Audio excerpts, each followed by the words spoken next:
7가지 표적들 오늘 두 번째 시간입니다. 다시 복음 앞으로라는 주제로 우리가 오늘은 지난주에 이어서 요한복음 말씀을 살펴보고 있는데, 지난 시간에 말씀드렸지만 요한복음은 복음 전도서라고 할 정도로, 복음 전도책이라고 할 정도로 요한복음에 등장하는 7개의 표적들, 그래서 제가 표지판 지난주에 말씀드렸잖아요. 서울이냐 부산이냐 했을 때 서울의 표지판을 보고서 따라가면 그 표지판 끝에 누가 계시느냐? 예수님이 계시고 예수님이 믿게 된다라고 그렇게 말씀을 드렸습니다. 그래서 요한복음에는 총 7개의 표적들, 즉 새로운 사람들이 예수님을 잘 믿도록 7가지의 표적들이 등장하고 있는데, 오늘은 지난 시간에 이어서 4번째와 5번째의 표적들을 우리가 따라가면서, 또 우리 예수님의 신성이에요. 지난 시간에 말씀드렸잖아요. 우리 예수님의 신성이 어떻게 드러나고 있고, 또 우리 자신에게 어떻게 적용해야 될지 귀한 은혜 함께 나누셨으면 좋겠습니다. 지난 시간 말씀을 살짝 정리를 하면, 복습을 하면, 첫 번째로는 가나 혼인 잔치에서의 표적이었습니다. 물을 포도주로 바꾸는 그 사건은 분명 질적인 변화를 일으키시는 우리 예수님, 그리고 새로운 은혜를 주시는 우리 예수님이라는 것이었습니다. 두 번째는 왕의 신하의 아들을 고치신 표적은 시공간을 초월하시는 분이라는 것. 그리고 세 번째로 38년 된 병자를 고치는 표적은 멸망을 소망의 시간으로 바꾸어 주시는 분이 여러분 누구십니까? 예수님이시죠. 자, 오늘 네 번째입니다. 네 번째, 5천 명을 먹이시는 표적을 보여주시면서 우리 예수님은 어떤 분으로 우리들에게 알려지시기를 원하시느냐? 하나님의 일을 하시는 분이십니다. 하나님의 일을 하시는 분. 여러분, 38년 된 병자가 내 눈앞에서 여러분 고침받았다라고 생각을 해보십시오. 얼마나 여러분 놀라겠습니까? 그러니까 사람들이 그 병자의 고치신 예수님께 사람들이 어마어마하게 구름과 같이 몰려듭니다. 그러면서 저런 기적 나에게도 좀 일어났으면 좋겠다라고 하는 바람을 가지고 예수님을 따라갑니다. 예수님만 따라가다 보니까 사람들이, 내가 지금 여기 어디까지 따라왔지? 먹는 것조차도 잊어버리는 시간이 되었어요. 저녁 먹는 시간이 되었어요. 사람들이 예수님께 아주 푹 빠졌습니다. 예수님께 푹 빠진 사람이 한두 명이 아니라 무려 5천 명이었어요. 예수님을 따라간 그 자리에는 당연히 먹을 것이 없어요. 거기서 어떻게 먹을 것을 구하겠습니까? 그러나 여러분, 우리 예수님이 어떤 분이시냐? 안 되는 것을 되게 하고 못하는 것을 하시는 분이 바로 예수님이라는 거예요. 아멘이십니까? 예수님은 안 되는 것을 되게 하고 못하는 것을 하시는 분이 예수님이세요. 그래서 원래는 우리 예수님께서는 아무것도 없는 상태에서 먹을 거 충분히 만들어내실 수 있는 분이시지만, 안드레가 한 아이의 보리떡 5개와 물고기 2마리를 예수님께 가지고 옵니다. 그러자 예수님은 그것을 가지고 축사하시고 그들에게 먹고 싶은 대로 다 나누어 주십니다. 놀라운 기적이 벌어진 거죠. 자, 우리 요한복음 6장 11절을 한번 읽어보겠습니다. 시작. 예수께서 떡을 가져 축사하신 후에 앉아있는 자들에게 나눠주시고 물고기도 그렇게 그들의 원대로 주시니라. 여러분, 그 자리에 있다라고 생각을 해보십시오. 놀라운 기적 중에 기적 아닙니까? 그랬더니 사람들이 이제는 빵을 먹고 물고기를 먹고, 예수님은 사람만 고치시는 게 아니라 즉 먹는 문제를 해결해 주시는 분이구나 라고 예수님을 또 따라다니기 시작합니다. 그러자 예수님께서 뭐라고 말씀하시냐면요, 요한복음 6장 27절 한번 읽어보겠습니다. 읽겠습니다. 시작. 썩을 양식을 위하여 일하지 말고 영생하도록 있는 양식을 위하여 하라. 이 양식은 인자가 너희에게 주리니 인자는 아버지 하나님께서 인치신 자니라. 예수님 하신 말씀이 뭐냐면, 너희들이 먹었기 때문에 지금 나를 찾지만 그거 먹고 나면은 사실 돌아서면 배고파요. 우리는 안 먹고 살 수가 없어. 그렇지만 우리 예수님 주시는 양식을 먹으면 우리는 영원토록 살아갈 수 있다는 것입니다. 그래서 제자들이 예수님께 묻습니까? 예수님, 그럼 우리가 어떻게 하면 영생하도록 있는 양식을 위하여 우리가 일할 수 있습니까? 그때 예수님이 이렇게 대답하십니다. 요한복음 6장 29절입니다. 시작. 예수께서 대답하여 이르시되 하나님께서 보내신 이를 믿는 것이 하나님의 일이니라 하시니. 여러분, 이 말은 무슨 말이냐면요, 지금 요한복음에서 이 요한복음을 기록한 요한이 이스라엘 백성들이 광야에서 출애굽한 이후에 하나님께서 40년 동안 단 하루도 빠짐없이 만나를 먹이신 그 사건을 지금 떠올리게 하고 있는 것입니다. 광야에서 하늘에서 떡을 내려준 것은 여호와 하나님밖에 없었는데, 지금 그 여호와 하나님께서 하신 일을 동일하게 누가 하고 있냐 그러냐면, 인간의 몸을 입고 이 땅에 오신 예수님께서 동일하게 이 일을 하고 있다는 거예요. 이 땅에 오신 예수님께서 5천 명을 먹이신 이 사건이야말로 예수님이 하나님처럼, 하나님과 같이 하나님의 일을 하고 계시다라는 거예요. 그러니까 광야에서 이 수많은 이스라엘 백성들을 만나로 먹이신 그 하나님이 지금 예수님의 모습을, 인간의 몸을 입고 이 땅에 왔다는 겁니다. 그러면서 예수님 자신을 생명의 참떡으로 말씀하시면서 예수님을 믿는 것이 하나님의 일을 하는 것이다 라는 겁니다. 여러분, 제 말 잘 들어주십시오. 이 말은 뭐냐면, 예수님이 우리들의 삶의 우선순위를 지금 바꿔주신 거예요.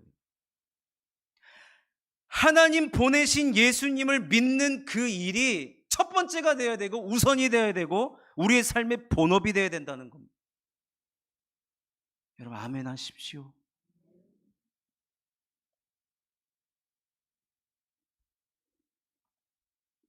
오병이어를 먹이신 이 사건은 예수님께서 딱 한 가지를 말씀하시는 겁니다. 무엇이냐면,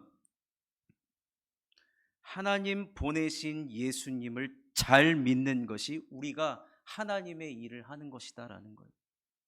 쉽게 말씀드릴게요. 한마디로 말하면 예수님 잘 믿으라는 거예요. 예수님 잘 믿는 우리가 되어야 된다는 겁니다. 아주 단순하게 말하고 있어요. 저는 오늘 이 말씀 준비하면서 참 너무 단순한 메시지다. 다른 게 아니에요. 하나님께서 보내신 예수 그리스도를 잘 믿는 것이 하나님의 일을 하는 것이다라는 거예요. 그러니 여러분, 나의 가장 최고의 소원이 뭐가 되어야 되는지 아십니까? 예수님 잘 믿는 것이 되어야 됩니다. 아멘 하십시오. 예수님 잘 믿어야 됩니다, 여러분. 여러분, 사촌이 땅을 사면 어디가 아프죠? 배가 아프죠. 근데 우리 교회 안에서 뿐만 아니라 어디에서, 지구상에 어디에서든지 나보다 예수님을 잘 믿는 사람이 여기 있다 그러면 여러분, 우리가 배가 아픈 것이 아니라 도전을 받아야 됩니다. 나도 저 사람 닮아갈 뿐만 아니라 저 사람을 넘어서는 신앙을 좀 갖고 싶다라고 하는 거룩한 욕심. 그래서 여러분, 저는요, 오늘 말씀을 준비하면서 제 소원이 뭐냐면, 여러분, 저를 위해서 기도하십니까? 기도해 주십시오. 근데 1번으로 기도해 주시는 게 이제부터 뭐냐면 제가 선포합니다. 꼭 그렇게 기도해 주십시오. 제가 하라는 대로 해 주십시오. 예수 잘 믿는 목사가 되게 하여 주옵소서. 여러분 그거 기도해 주십시오. 제가 예수 잘 믿어야 됩니다. 아멘이십니까? 여러분 제가 예수 잘 믿어야지 여러분들을 하나님 말씀으로 잘 인도하는 목자가 되는 것입니다. 여러분은 엉뚱한 대로 물웅덩이로 인도해 놓고 알아서 거기서 빠져나오라고 그런 여러분 사꾼되는 목자가 아니라 예수 잘 믿는 목사가 되게 해달라고 여러분 기도하십시오. 뿐만 아니라 이 자리에 앉아 계신 여러분들 단 한 사람도 나이가 어리건 나이가 많건 상관이 없습니다. 우리는 예수 잘 믿는 사람이 되어야 됩니다. 우리 주변에 누가 예수 잘 믿는다 그러면 배워야 됩니다. 도전받아야 됩니다. 그 사람을 넘어서고자 하는 마음이 생겨야 됩니다. 여러분 우리가 주일마다 모이고 또 각 셀로 이렇게 우리가 모이지 않습니까? 그때 여러분 뭘 해야 되냐면 우리 예수 잘 믿는 셀이 됩시다. 우리 예수 잘 믿는 하사모가 됩시다. 우리 예수 잘 믿는 우리 여전도회가 됩시다. 그 자리에서 우리가 기도하고 서로를 복돋고 서로를 격려하고 도전받고. 그래서 여러분 이 말은 무엇이냐? 결국에는 잘 믿는다는 것은 지금보다 더 성장하는 것을 말하는 거예요. 내가 지난달보다 아니 어제보다 예수님을 더 잘 믿는 그런 믿음의 사람 되기를 원합니다. 하루하루가 주님을 더 잘 믿는 걸음걸이가 되어야 한다는 것입니다. 그래서 우리의 신앙의 목표는요, 현재에 머무는 것이 아니라 믿음의 전성기를 향해 걸어가야 됩니다. 제가 보니까 여기서 수많은 많은 분들이 정말로 존경할 만한 신앙을 가지신 분들이 많아요. 제가 보니까 또 신방을 하고 가정에서 이렇게 개인적으로 여러 가지 어떻게 예수 믿으셨습니까? 어떻게 우리 교회에 오셨습니까? 이런 것을 이야기를 듣다 보면은 참 믿음에 훌륭한 분들이 많아요. 근데 여러분 거기에서 머물면 절대로 안 됩니다. 성장하셔야 됩니다. 믿음의 전성기는 아직 오지 않았다. 나는 예수 잘 믿는 성도가 되어야 된다라고 하는 잘 믿는 일에 힘을 내야 됩니다. 여러분 기도하십시오. 하나님 앞에 하나님 저 예수 잘 믿고 싶습니다 라고 기도하면 하나님이 그 기도 안 들어주실까요? 120% 들어주시죠. 지금 당장 들어주시죠. 제가 하도 예전에 기도해도 별 응답이 없고 아유 이거 기도해도 뭔 소용이 없나 해가지고 서점에 가봤더니 아이고 책 제목이 기가 막혀요. 네? 즉시 응답되는 기도 그 책이 있어요. 그래서 당장 샀죠. 사가지고 막 읽어 보고서 책을 그냥 집어 던져버렸어요. 왜 그러냐면 이런 기도만 하는 거예요. 하나님 예수 잘 믿게 해주세요. 그럼 즉시 응답된다는 거예요. 하나님 저 전도하는 자 되고 싶습니다. 그러면 즉시 응답된다는 거예요. 이거 무슨 근데요 그게 진리입니다. 그게 맞는 얘기예요. 사랑하는 성도 여러분, 그러니 다시 복음 앞으로 나아가는 삶은 예수님을 더 잘 믿는 것입니다. 그래서 우리 교회가 저는 좀 이렇게 소문이 났으면 좋겠습니다. 예수 잘 믿는 사람들이 모여 있는 곳, 대한민국에서 예수 잘 믿는 우리 성도님들을 찾으려면 어디 가야 되느냐? 저기 용인에 한번 가보십시오. 쉴만한 물가 교회에 예수 잘 믿는 권사님들, 장로님들, 집사님들, 안수집사님들이 수두룩합니다. 여러분 전 그런 소문이 났으면 좋겠어요. 그 소문에 저도 소문이 나야죠. 예수 잘 믿는 목사가 거기 있더라. 사랑하는 성도 여러분, 예수님 더욱 잘 믿어보시는 저와 여러분이 되시기를 주님의 이름으로 축원합니다. 여러분 한번 옆에 있는 사람에게 듣든지 말든지 약속하십시오. 예수님 잘 믿겠습니다. 이렇게. 자, 오늘 5번째 표적은요, 우리 예수님 바다 위를 걸으시는 표적을 보여주십니다. 이 말은 우리를 사랑하시는 분이에요. 여러분, 오병이어의 기적 이후에 예수님은 제자들과 함께 가버나움 바다 건너편으로 가십니다. 그런데 예수님이 제자들을 먼저 보내세요. 근데 제자들이 배를 타고 가다가 큰 바람이 불고 파도가 일어납니다. 근데 이때 그 캄캄한 밤에 우리 예수님께서 바다 위를 걸어오시는 거예요. 자, 요한복음 6장 18절과 19절을 읽어보겠습니다. 시작. 큰 바람이 불어 파도가 일어나더라. 제자들이 노를 저 10여리쯤 가다가 예수께서 바다 위로 걸어 배에 가까이 오심을 보고 두려워하거늘.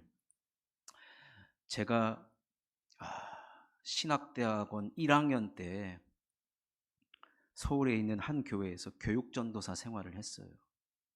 근데 그때 여름 성경학교가 돼가지고 첫날 개회 예배를 본당에서 우리 유초등부 아이들 다 모아놓고 예배를 드렸는데, 그때 당시 담임 목사님이 개회 예배라고 설교를 하셨어요. 근데 이 본문을 가지고 설교를 하셨어요. 물 위를 걸으시는 예수님. 근데 제가 그 설교가 뭐예요? 지금 그때가 2010년이니까 15년 전이죠. 근데 그 설교가 지금도 기억나요.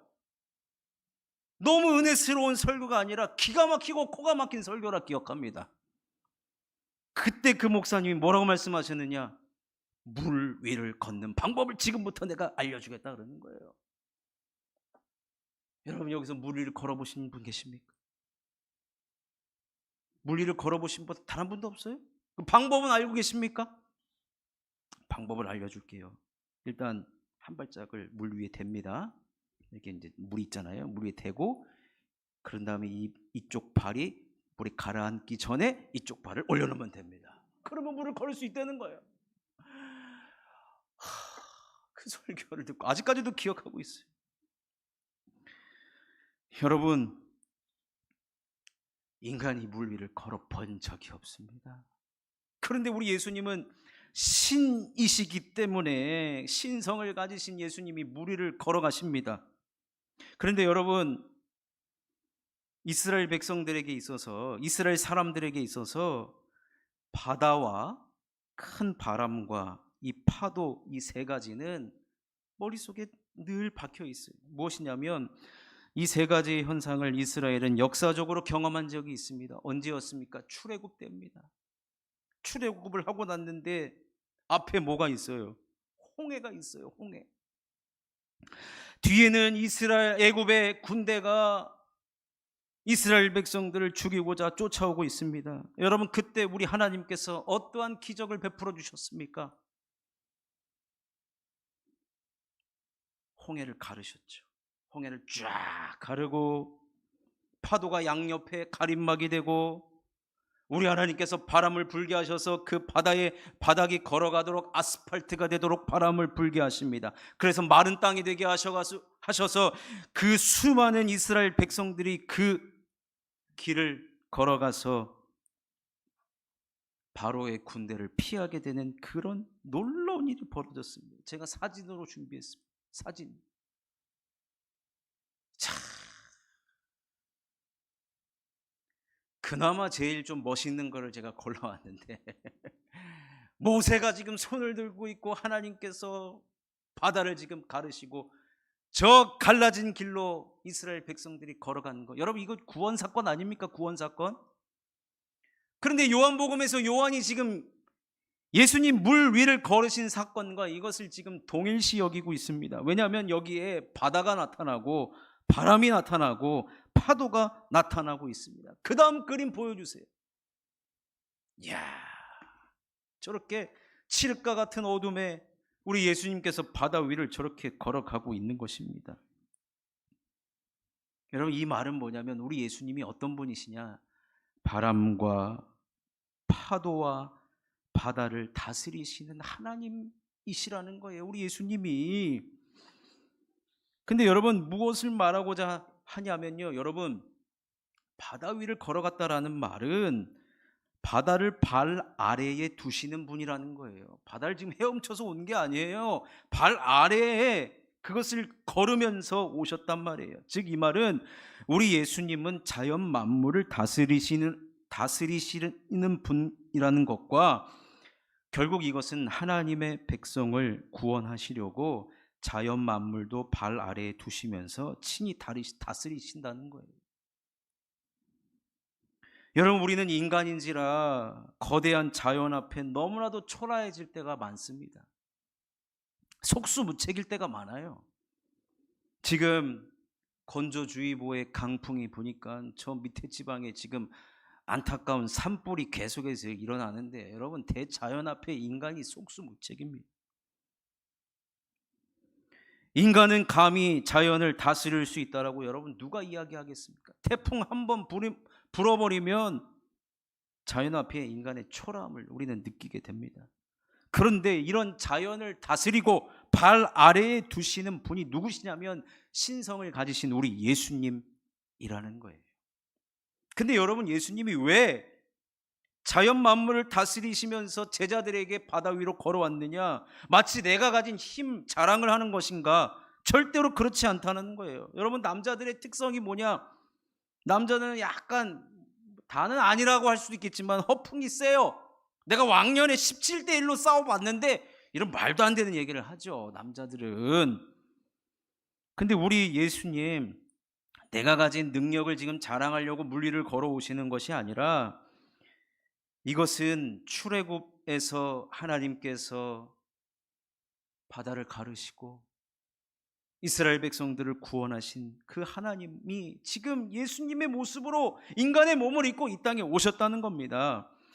그 말은 예수님께서 이 땅에 구원자로 오셨는데, 이스라엘 백성들, 우리를 구원하기 위해서 예수님은 자연을 만물 아래에 두시고 자연을 부리면서까지 우리를 사랑하시고 우리를 택하시고 우리를 구원하시기 위해서 이러한 자연 만물을 다스리는 기적을 베풀어 주신다는 것입니다. 요즘에 제가 보고 있는 드라마가 있는데요, 폭삭 속았수다, 그 드라마를 보고 있는데, 거기에 보면 주인공 남녀가 눈이 맞아버려가지고요, 제주도에 사는데 너무 사랑하니까 부산으로 야반 도주를 합니다. 여러분, 사랑하면 못할 일이 없어요. 우리 예수님께서 우리를 사랑하시니까 지금 무엇을 하십니까? 바다 위로 걸어오시는 거예요. 제자들에게 걸어가시는 거예요. 결국에는 바다 위로 걸어오신 그 사건은 우리를 구원하시는, 우리를 택하시고 우리를 사랑하시고 자기의 형상과 자기의 모양대로 그 코에 생기를 불어넣으신 온갖 정성과 사랑을 담아서 우리를 만드셨는데, 그런 우리가 물에 빠져 죽는 것을 원치 않으시고, 그래서 여러분, 구원이란 뜻이 무엇입니까? 물에 빠져 죽어가는 자를 건져냈다는 것이요, 건져냈다. 그런데 그분이 물 위에 서서 우리를 건져냈다라는 거예요. 그것은 우리를 사랑하신 하나님의 사랑, 그것으로 설명될 수밖에 없다라는 것입니다. 그런데 여러분, 우리 자신을 한번 들여다보십시오. 우리가 하나님으로부터 과연 사랑받을 만한 자격이 있는가? 아니면 사랑받을 만한 행동을 했는가?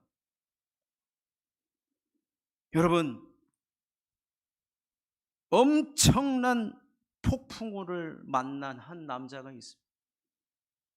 그 배의 선장인 그는 10하루 동안 지속된 그 큰 폭풍우를 만나자, 이제 두 손 두 발 다 들었어. 나 이제 여기서 죽겠구나. 그런데 배 위에 몰아닥치는 그 바람과 그 배를 넘어오는 그 파도가 점점 두려워지는 것이 아니라, 이제는 점점 그것이 나를 향한 하나님의 사랑으로 느껴지기 시작하는 겁니다. 그러면서 그가 폭풍우가 몰아치는 그 배의 한가운데 무릎을 꿇고 하나님 앞에 이렇게 기도합니다. 하나님, 그동안 제가 하나님을 멀리 떠나고 예수 그리스도를 욕하고 비웃었던 지난 날들을 떠올리게 해주셔서 감사합니다. 아무리 세상을 다 뒤져봐도 나 같은 죄인은 없는 것입니다. 누구보다도 예수 믿는 가정에서 태어났지만 누구보다도 가장 악질로 살아왔던 저는 이 폭풍우 속에서 이제 주님을 떠올립니다. 그러면서 그가 기도하다가 옛날에 어렸을 적에 어머님께서 읽어주시던 성경 말씀들이 하나씩 하나씩 마음에 떠오르기 시작합니다. 그러면서 그 말씀들 사이에서 갈등하던 이 존 뉴턴은 이내 하나님께 자비를 베풀어 달라고, 주님, 저를 살려주시면 평생토록 주님의 종이 되어서 주님만을 위하여 살아가는 자가 되겠습니다. 하나님은 그 부르짖음에 간절히 들으시고 특별한 보호심으로 말미암아 폭풍우에서 살아남습니다. 그래서 그가 돌아와서 하나님 앞에 글을 쓰고 노래를 붙입니다. 그 찬양이 무엇입니까? 어메이징 그레이스 아니겠습니까? 반주자님, 어메이징 그레이스, 여러분, 나 같은 죄인 살리신 주 은혜 놀라와 잃었던 생명 찾았고 광명을 얻었네. 여러분, 이것은 존 뉴턴만의 찬양이 아니라 우리를 사랑하시고 우리를 찾아와 주시고 자연 만물을 다스리시면서까지 우리에게 구원의 손을 내밀어 주시는 그 하나님의 은혜가 아니겠습니까? 우리 함께 찬양하겠습니다.